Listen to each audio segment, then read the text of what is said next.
Hi guys, today this is my Halo 5 Horizons, my own version of the game.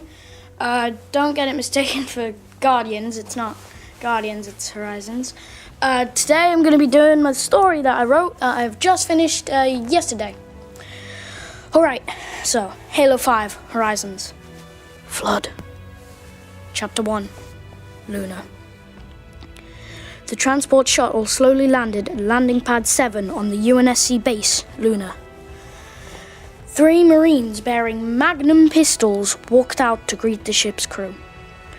But when they stepped inside, the floor, ceiling, and walls were covered in brown, sticky slime. They saw hundreds of red, circular eyes staring at them. 3 small, spider-like brown creatures came out of the shadows bearing 3 red eyes. They pounced.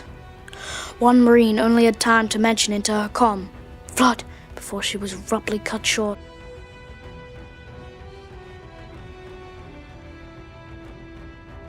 By a helmet being ripped from her face as the flood climbed into her mouth and started growing around her arm and leg. Then, slowly, her cheek flesh started ripping, and still screaming, it broke her spine. Her eyes glazed over. She was dead. Meanwhile, inside the base, all the UNSC and Covenant were being infected by the flood. One Spartan operator bent backwards in an inhuman way, and a cracking sound reverberated around the hallway. An ODST's chest had been ripped open, and her brown spikes jutting out. Then, a smashing sound as his visor shattered, revealing the flood's eyes. Chapter 2, Fire Team. A few months later, Scar and his battalion arrived at Luna.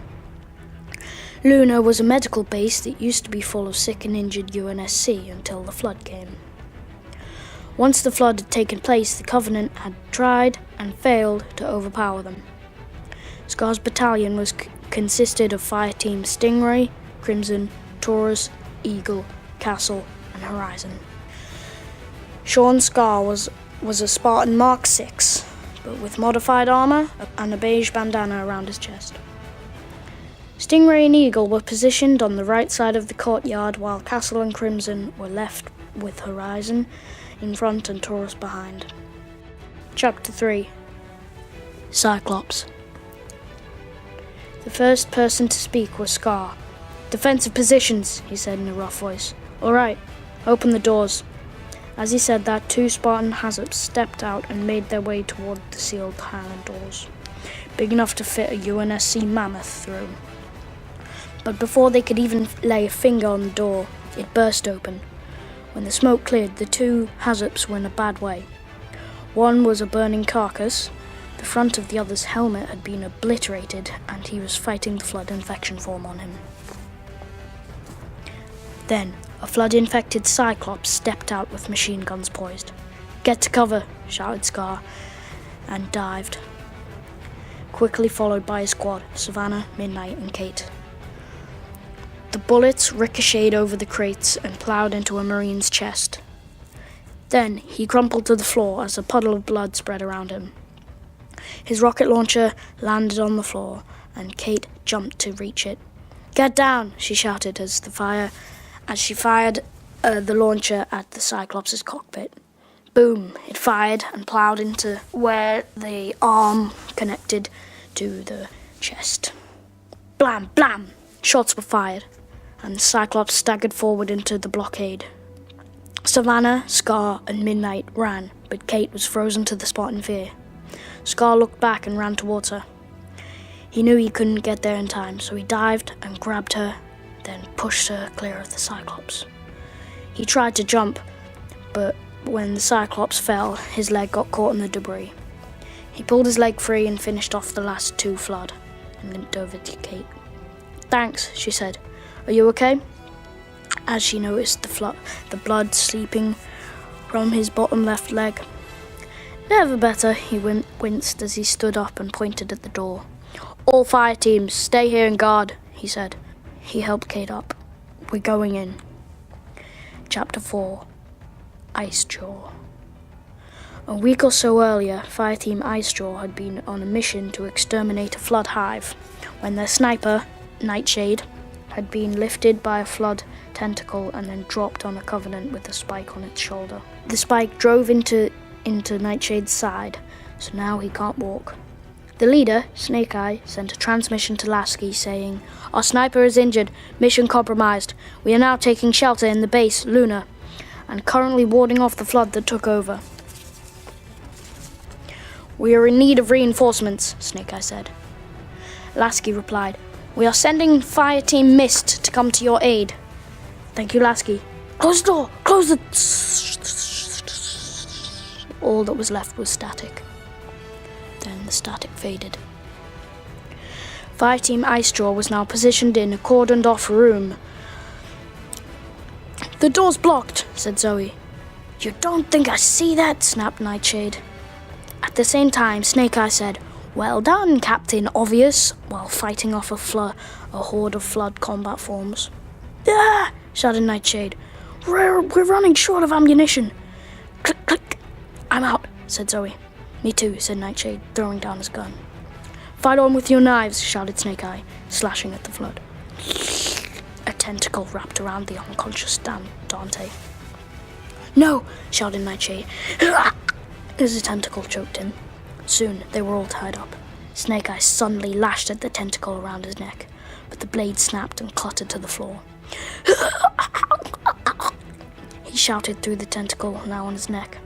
Another wrapped both his arms round his chest. He strained, trying to overpower the tentacle with his robotic arm, but it was useless. They closed their eyes and waited for the flood infection form, ready to release the infection on them. They waited for what seemed like a century when shots were fired. Fire Team Icejaw looked up and saw mist shooting through where the ceiling had collapsed. "Reinforcements have arrived," yelled Scar over the shots. Scar threw down his assault rifle to Snake Eye. Kate threw hers to Dante, Savannah to Zoe, and Midnight to Nightshade. Mist produced their magnums and SMGs and fought on. When the flood was all killed, they gathered themselves together, then started to walk down toward the entrance. When Snake Eye said, "Why are we going to the entrance? We need to destroy the reactor core."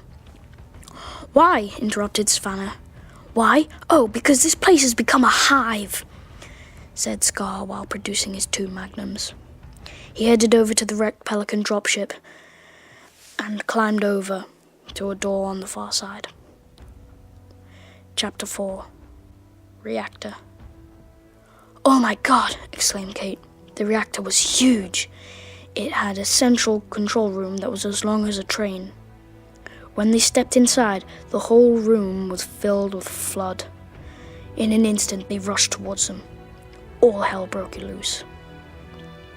The control panel was on the opposite side of the room. Mist and Icejaw was sheltering in the shell of a broken ODST drop pod. "Cover me!" shouted Kate, and without warning, she jumped over the pod and ran for the panel. Savannah and Zoe pursued her. "Nightshade, Midnight, you stay here as backup," said Snake Eye. "Ah!" Zoe and Savannah screamed. Scar and Snake Eye looked over and saw a flood combat form knocking Savannah and Zoe out of the way before picking up a plasma sword and limping towards Kate. "No!" shouted Scar. He sprinted over. Kate closed her eyes. The flood raised the sword. It thrust forward. Chapter 5. Contact. Blood spurted down onto the floor, but not hers. Kate opened her eyes. Scar was standing over her, the sword protruding from his middle. His helmet came off, revealing his face. It was covered in blood. There were tears running down his cheeks. He grabbed another plasma sword and thrust it into the flood's face. The flood was sent screeching into a wall of oil drums, sending it and the oil drums flying out of the window. Scar collapsed, plasma sword falling to his side. Mr. Nicejaw ran over. A sound came from the other side of the room. Buckling metal as a flood tank ripped it from his hinges and threw it at the edge of the chamber. It headed for the unconscious Scar. It lifted his fist up, ready to thrust it down on top of Scar. But Dante launched herself at the flood, inserting a plasma sword into its neck, digging it in deep. The flood screeched with pain and crushed Dante against the wall. Dante, using the little strength she had left, shot a metal beam with her magnum, making it fall on the flood, dazing him.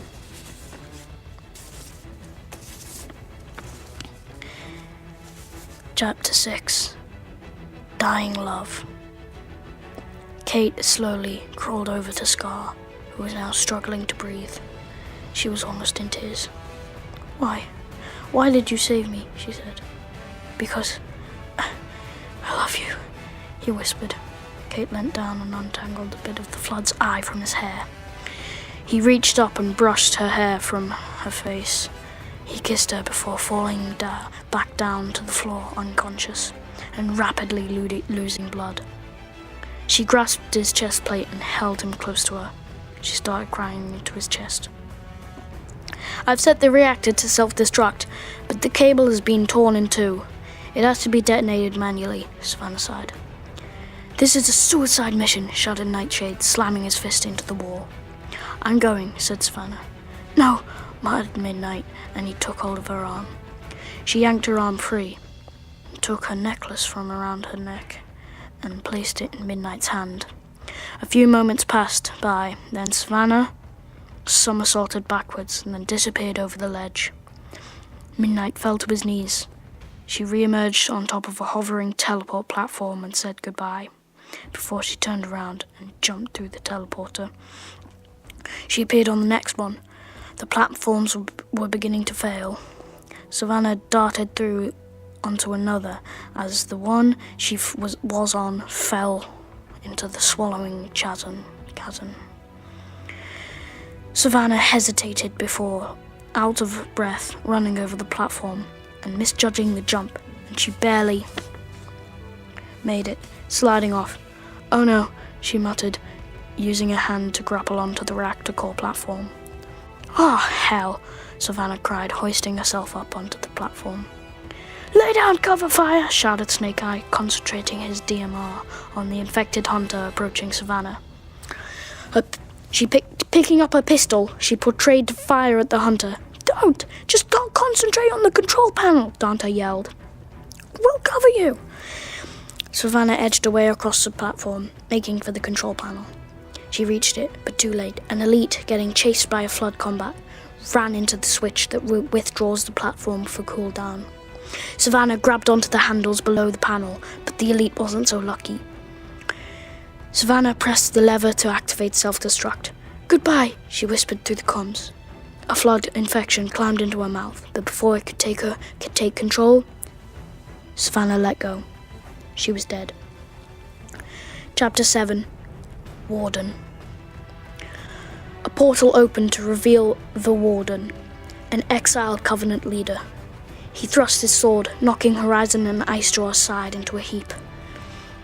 As he held his sword high, he brung it down. Scar stepped in the way, the sword knocking him to the floor. Scar stood up, brandishing a DMR. "Warden, stand down," he said, training the DMR on the Warden.